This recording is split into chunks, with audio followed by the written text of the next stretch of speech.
Hi everyone, happy Monday. I hope you guys are doing fantastic. I wanted to come on live. Goal is to keep this at less than 10 minutes, but a lot of us, I've had about 100 people who have joined in with me with this 48-hour fast. And as I had mentioned, I typically don't do these so publicly per se.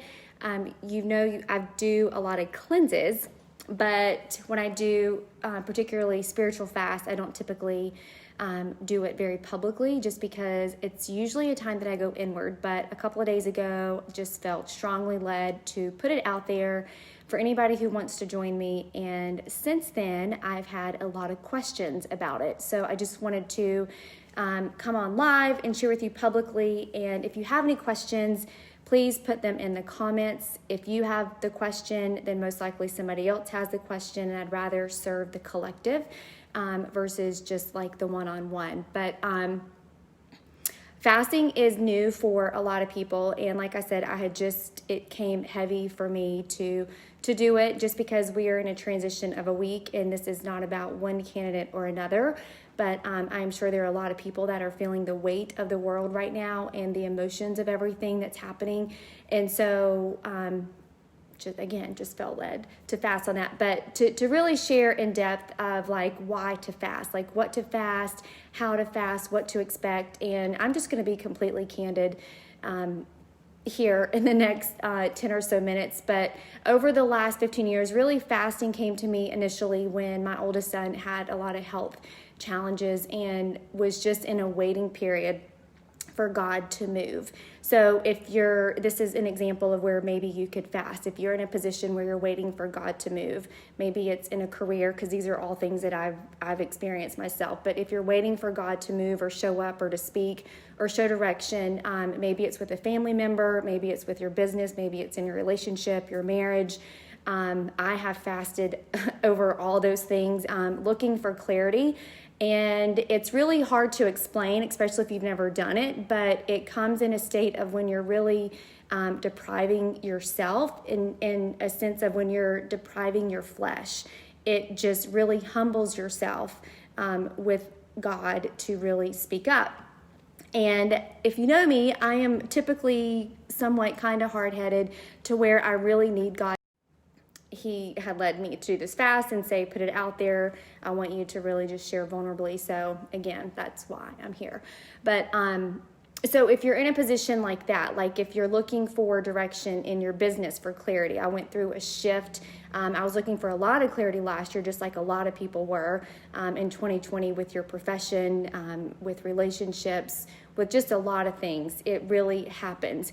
So if you ever feel led to fast, definitely I would do it. It allows a lot of healing to take place. It allows a lot of things to surface. You will find that you will tend to get very emotional. For me, and it's one reason why I don't tend to make it public when I do a spiritual fast, even though there are some physical benefits, and I'll talk a little bit about that, but that's, again, not my focus of this. But you will tend to have a lot of emotions rise up, and when you're doing your fast, the concept is to use that time that you would spend preparing food in the kitchen, spending dinner out with your friends, to in turn go inward and meditate more, read the Bible more, learn scripture more, learn who God is more. If you read the Bible, if you study the Bible, you can look at one example in 2nd Chronicles. It's one of my favorite stories that I learned years ago when I was going through some things with one of my children who had some vaccine injuries, which hence is why I am not a fan of vaccines. But King Jehoshaphat, he talks about it in 2nd Chronicles 20, I believe. But it's basically talking about... I'm not going to try to act like I know the Bible, but it's basically when the army they felt defeated and they were waiting for God to move. And King Jehoshaphat, he talks about in there. I'm just going to encourage you to read 2 Chronicles 20, and it's basically how they were waiting for God to show up, and they fasted, and they did. So here are some things that you can fast. Some people are not led to do a full food fast. I am led to do a full food fast, and that's just how God works with me, because I love food. I enjoy food, not in a gluttonous type of way, but I enjoy food. I love like sitting at a table with my friends and family, and I love the whole food experience. So food is what typically God leads me to fast from. But you can fast. I have people this couple of days are fasting from coffee. They're fasting from soft drinks. I have friends that drink wine every night, and they're fasting from wine for 2 days. You can fast from social media. You can fast, maybe it's just one meal. And I have some friends that are pregnant and they're fasting from social media. So it really just depends on what's on your heart to fast. Now, if you are choosing to fast from food, the idea behind that, and this goes into somewhat of the cleansing process that I've coached my clients with. If you are choosing to fast from food, the idea is you want to stop your body's digestion process. You want to have completely liquid food. So I typically will do multiple fluids. I do a lot of greens. I drink a lot of greens, and I will do a lot of aloe. It's an aloe-based drink that I have. You can order them online. There's a couple of stores if you're local to the Greenville-Spartanburg area that I could refer you to. Pure on Main is one that I love and recommend a lot of people if you want to buy it over the counter. But you want to stop your digestion. So even like chewing gum, you don't want to chew gum, because if you chew gum, that chewing with the gum, it signals your brain that you're about to eat, which in turn will start your digestion up. So you want to make sure it's all liquid food if you do that. But if you are fasting the next couple of days, like I said, if you've never fasted, I highly recommend it. Even if it's just for a half a day. If it's for 1 day, the most I've ever fasted is 5 days. Again, there's a difference between intermittent fasting, cleansing, and then there's spiritual fasting. And I'm just going to tell you from experience. And again, when I'm doing it, there's for me personally right now, there's 5 areas that I'm looking for God to give me clarity on, to move on, to speak to me on, and it will come as audible as he's sitting here with me. And that's what I look for. And sometimes he can show up and speak it through other people.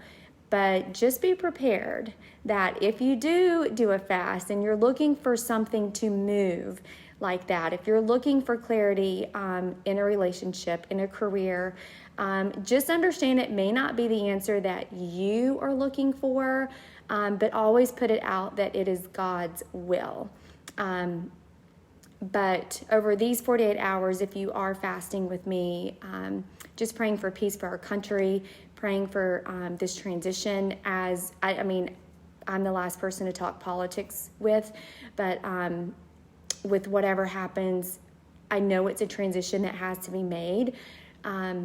Praying for peace, like with our military, praying with peace within our country. I know there's a lot of fear out there. I am one of them. There's a lot of ifs happening with just what's going to happen in the banking industry, in the money industry. There's some businesses completely soaring because of what's happening right now, and there's some businesses crashing. So just praying for that. But let me look and see if you guys have any questions that you have commented, and I will respond live to see if you have any questions. So there's no questions as of now. If you do have any questions, just comment below and I'll respond to them there. And I would love to hear your feedback if with how you did over the next couple of days. Would love to hear your feedback and how you did, and praying that you have just a very enlightening spiritual experience, and definitely use this time to go inward, to journal, to really be open to what God has to share with you if you are fasting, if you're not fasting. And let me just add this. So it's a lot of times like when you get really hungry, because, this is about the time I'm in my day one of fasting, and it's typically around this time that I will get challenged the most, and I really want to eat, and I'm hungry, and it's in those times of, quote, struggle that we are molded. It's like when the heat has turned up and we're tested and we're tempted, and your friends are like, hey, do you want to go eat out? Or your boyfriend or your husband calls, or it's like, hey, do you want pizza tonight or something?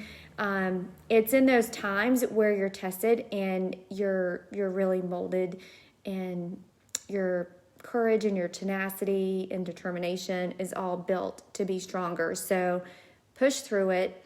Use this time to meditate, to journal, get clarity, and let me know how you did with the next couple of days.